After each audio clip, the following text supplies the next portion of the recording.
Okay, we're going to pick up with part 2 of color theory. We left off talking about some primary colors, secondary colors, and tertiary colors. And for this part, we're going to talk a little bit more about some specific color schemes and how you will frequently see those color schemes used in art and in advertising. So on the screen right now, we have just our basic color wheel. Those are our 12 basic colors. Our 3 primary colors, our 3 secondary colors, and our 6 tertiary colors. They're listed here from yellow to yellow-orange. So the first 6 colors in our color wheel are warm colors. So this is a group of colors that are associated with heat and light and warmth. They fall from red and yellow and orange all the way over and everything in between. What's important to know as an artist about these colors is because they're on the shorter end of the visible light spectrum, is they have a lot more visual intensity. So they have a lot of energy. And when you use these colors in a piece of artwork, it's important to know that warm colors tend to visually advance towards your viewers. So if you're using warm colors in a background, you have to be really careful because sometimes they can compete with what's going on in the foreground. There are a lot of places that you see warm colors, but probably the most popular one that you'll see around is in food. Because warm colors are associated with heat, these colors tend to be used by a lot of fast food companies. If you think about, all the ones that I have listed here on the board, but it's really hard to think of any kind of fast food company that doesn't use at least some warm colors.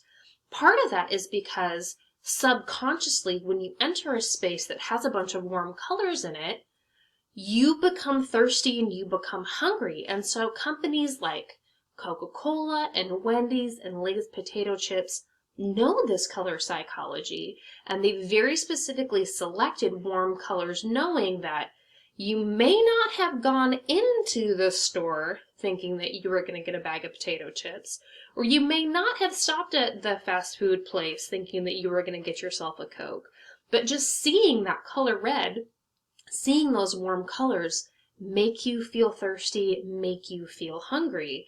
And so it's a very particular way that certain advertisers and companies can manipulate some of your spending habits. Cool colors, of course, are associated with the other side of our color wheel. So these tend to be more associated with nature. They're more calming colors. They're not as intense on that visible light spectrum. And so they tend to be farther away from your viewer. So if you're using cool colors, it's generally a good idea to stick your cool colors in the background so that they're not competing. Cool colors also tend to be, like I said, associated with nature. So like cool blue waters. We, of course, live in the evergreen state. We're surrounded by green and nature.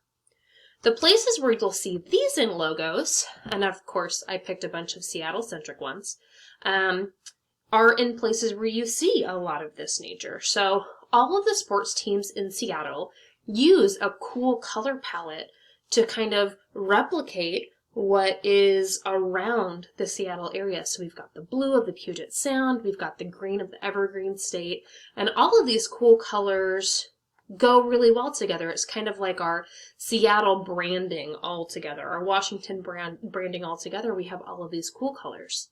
So of course the Starbucks logo also uses green. But another place where you will see cool colors, particularly blue, is in technology companies. A lot of technology companies use blue because when you're in front of a screen, there's kind of a blue light that comes off of it.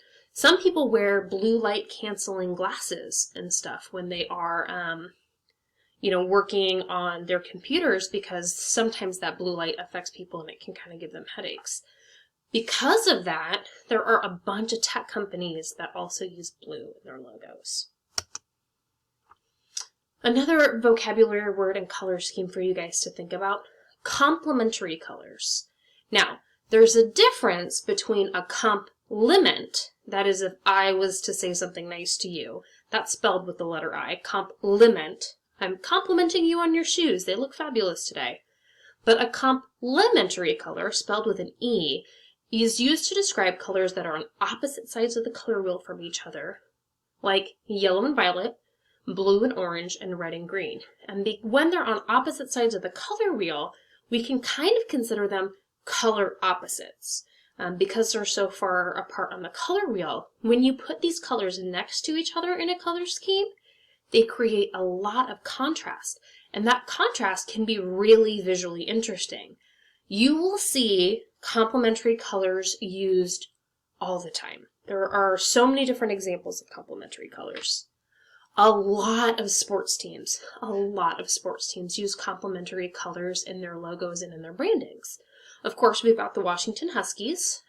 They're purple and gold, although if you look at their stuff, it's not always like gold, it's yellow. The Lakers, the LSU Tigers, the Vikings. This yellow and violet, yellow and purple color scheme is really popular. But an even more popular complementary color scheme is blue and orange. You will see this in a ton of different sports teams. These are just a couple of examples right here. But you will see it in movie posters.